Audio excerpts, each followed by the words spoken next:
Good morning, friends, and welcome.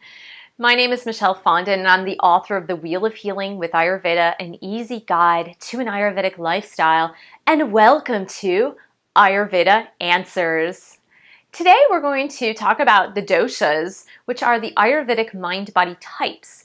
The question I get most often is, I took the Ayurvedic Mind Body Type test in your book, Michelle, and I am on the fence about which one is my dominant dosha. This is a question that comes up all too often because the first thing is that when we're assessing ourselves, we have a tendency to second guess ourselves, and we also have a tendency to not be truthful and honest with ourselves as much as a friend or a family member who knows us would be honest with us. So my first recommendation, if you're not certain, if you've taken the Mind Body Type test in the book, and you're not certain of your Ayurvedic mind body type, my first recommendation is to have a trusted friend or family member read the questions to you and give you advice if you're stumped on one of the phrases. Let me give you an example. For example, there is a statement in there that says something along the lines of, my friends and family would consider me to be very stubborn. So often what people say, they have a knee-jerk reaction to this and they're like, no, I'm not stubborn, not at all. But if you were to ask a friend or a family member, they might say, yeah, you are so stubborn. So that's when it's really helpful to have a friend or family member assist you in this. And they're like, you can ask the question, oh, am I really that stubborn? And they can either nod their head and it's affirmative, yes. Or they could just be like, no, there are times when you're stubborn, but, most of the time you're pretty easygoing. So really self-honesty on the Ayurvedic Mind Body Type test is really crucial to understanding your mind body type. Now, it doesn't make it good. It doesn't make it bad. It just is. It's just who you are. It's your genetic makeup. Your Prakriti, or your nature, is just your genetic makeup. So there's no judgment surrounding these qualities and traits. The second thing that I like to look at, especially if clients are stumped, are the symptoms that you typically get when your body is out of balance. It's really easy to look at the traits when you are in balance, and oftentimes when we're balanced, we're presenting traits from all three of the doshas.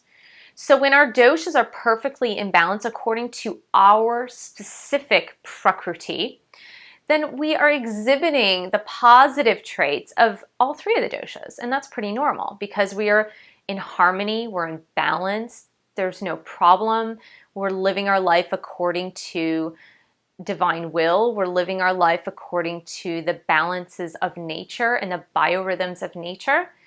However, it's when we get out of balance that our primary dosha tends to exhibit symptoms of imbalance first. So let me give you an example.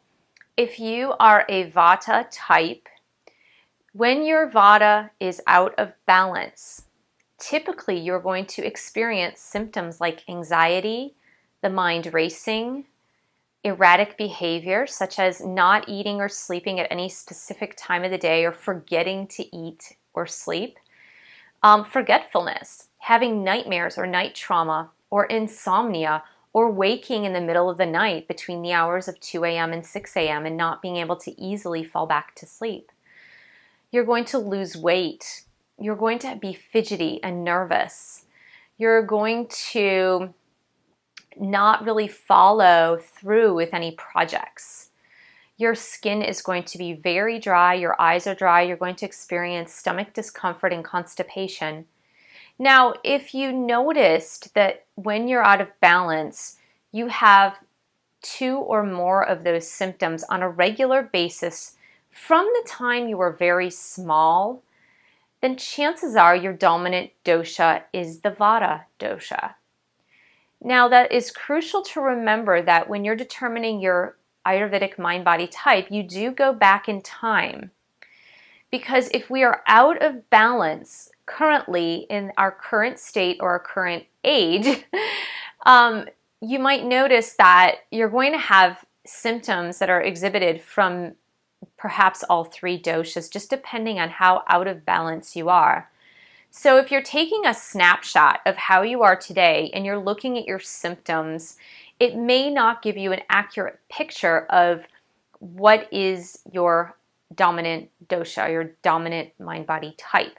However, if you go back in time and you look at a common thread or a common trend in symptoms when you are out of balance, you will notice a continual story. And that continual story will be when you are sick, when you are out of balance, when you are stressed, your primary dosha is exhibiting the symptoms from that specific dosha all the time. And so, for example, Pitta types tend to get heartburn or acid reflux when the Pitta is out of balance.